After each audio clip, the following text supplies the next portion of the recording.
नमस्कार व्यूअर्स, मैं जयदेव पटेल। आप देख रहे हैं नंबर 1 इंडिया न्यूज। आपका एक बार फिर स्वागत है एक खास अतिथि के साथ मुलाकात प्रोग्राम में। आज हमारे साथ खास मेहमान है सुप्रीम कोर्ट के अधिवक्ता संजय के चड्ढा। संजय के चड्ढा जी, आपका बहुत बहुत स्वागत है आज हमारे प्रोग्राम में। धन्यवाद जयदेव जी, और आपका स्वागत है मेरे ऑफिस में। संजय जी, आपसे हमारा पहला सवाल है कि ज्ञान बाबा मंदिर मस्जिद मामला चल रहा है, उसमें सुप्रीम कोर्ट ने क्या कहा? देखिए, सुप्रीम कोर्ट ने 2 पेज का ऑर्डर पास किया है और वो ऑर्डर 2 चीजों पे स्पष्टता देता है। पहली चीज कि जो सिविल कोर्ट, सिविल न्यायालय में जहां पे ये अभी मुकदमा चल रहा है, जिसमें ऑर्डर हुआ वो तमाम चीजों का वाराणसी, उसको उन्होंने कहा है कि किसी सीनियर जज के पास, यानी कि डिस्ट्रिक्ट जज के पास उसको भेज दिया जाए और वहां पे उसका निर्णय किया जाए। एक चीज। और दूसरी महत्वपूर्ण चीज जो उसमें जजमेंट में कही गई है वो ये कही गई है कि सबसे पहले न्यायालय को ये देखना है कि न्यायालय का जुरिस्डिक्शन है कि नहीं। उसको कहते हैं 711 की एप्लीकेशन। तो पहले 711 की एप्लीकेशन को डिसाइड करना पड़ेगा, अर्थात जो न्यायालय है कॉज ऑफ एक्शन इस केस को करने के लिए हुआ कि नहीं हुआ। संजय ये जी, 2 चीजें, सिर्फ ये 2 चीजें। सोमवार से सर मामला कहीं ना डिस्ट्रिक्ट कोर्ट में चलेगा। ऐसे में किन किन पहलुओं को पहले ध्यान में रखा जाए, किस तरीके से आगे की जो गाइडलाइन होगी, जो फॉलो किया जाए, किस तरीके से किया जाएगा? देखिए, जो महत्वपूर्ण बात है वो ये है कि अब पहली बात तो जिस न्यायालय में ये चल रहा था, जहाँ पे वो रिपोर्ट, सर्वे इत्यादि की रिपोर्ट दाखिल की गई, उस न्यायालय से उठा के इस मुकदमे को सीनियर जज के पास, वो सिविल जज थे, जूनियर डिवीजन थे या सीनियर डिवीजन मुझे नहीं मालूम, वहाँ के थी कोर्ट, और वहां से उठा के उस न्यायालय को, उस मुद्दे को, उस वाद को उठा के जो डिस्ट्रिक्ट जज है उनके यहाँ पे कर दिया जाएगा। पहली चीज तो न्यायालय का चेंज हो गया। देखिए, हम लोग 4 हायरार्की हैं हमारी न्यायालय की। पहले है मुंसिफ न्यायालय, फिर आता है डिस्ट्रिक्ट कोर्ट, उसके बाद आता है हाई कोर्ट और फिर सुप्रीम कोर्ट। तो अब ये समझ लीजिए कि डिस्ट्रिक्ट न्यायालय पे ये पहुंच गया है।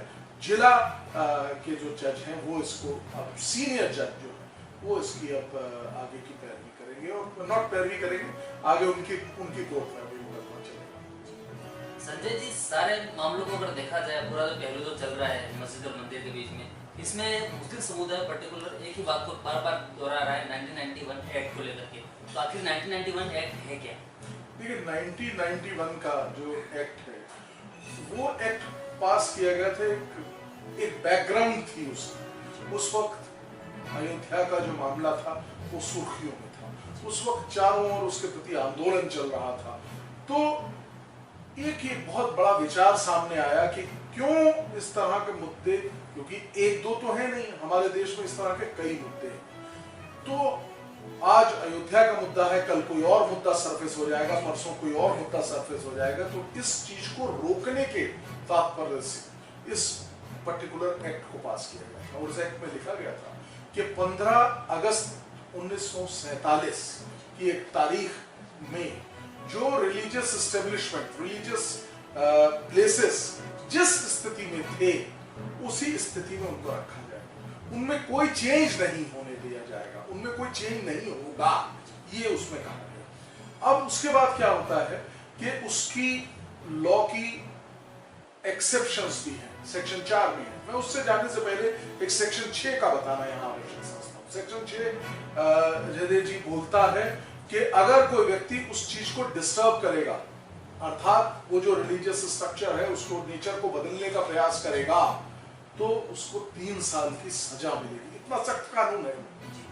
अब जो बात उठ रही है वो ये उठ रही है कि एक्सेप्शन है इस कानून की, सेक्शन 4, अर्थात एंशिएंट, पुराने जो ऐसी स्ट्रक्चर्स हैं वो इस पर्टिकुलर कानून में नहीं आते, ये उनका कहना है।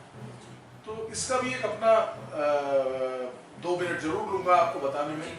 वो ये है कि इसका एक अपना इंटरप्रिटेशन है। अगर वो यहाँ पे नहीं आते तो ऐसे जो मॉन्यूमेंट्स या ऐसे स्ट्रक्चर या रिलीजियस स्ट्रक्चर्स रादर जो हैं, अगर वो एंशिएंट मॉन्यूमेंट एक्ट में आ जाते हैं, अर्थात 100 साल से पुराने हैं, तो अपने आप में उस एक्ट की वजह से भी उनको यथास्थिति में ही रखना पड़ेगा, उसमें तरमीम, चेंज नहीं किया जा सकता।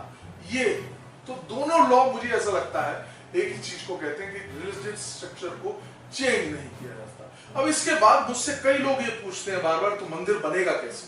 पहली बात तो मैं आपको ये बताना चाहता हूँ, मैं कानून की व्याख्या कर रहा हूँ, कानून बताने का प्रयास कर रहा हूँ।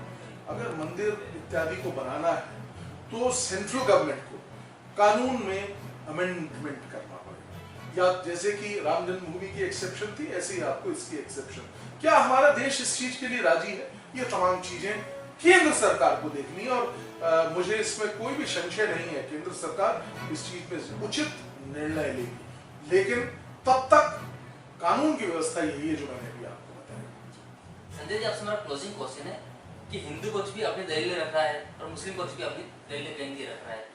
इस बीच में सब लोगों का ये मानना है, जैसे मुस्लिम पक्ष का पर्टिकुलर कहना है कि 1991 के जो एक्ट है उसके तहत ही आता है, और हिंदू पक्ष का कहना है कि उसके तहत ही नहीं आता है। एक्सेप्शन। इसमें आपका क्या मानना है?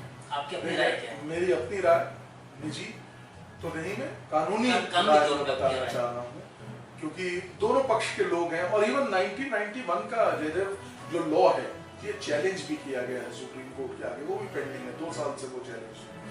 मैं आपको ये बताना चाहता हूँ, मुझे जो, अगर आप परोक्ष अध्ययन करते हैं दोनों लॉज का, तो मुझे लगता है कि 1991 का एक्ट क्यों नहीं में ये क्यों नहीं आएगा? बिल्कुल आएगा, क्योंकि देखिए उसकी दो आवश्यकताएं हैं। 1947 15 अगस्त को उसका स्थिर होना, ये तो और सैकड़ों साल पुराना है।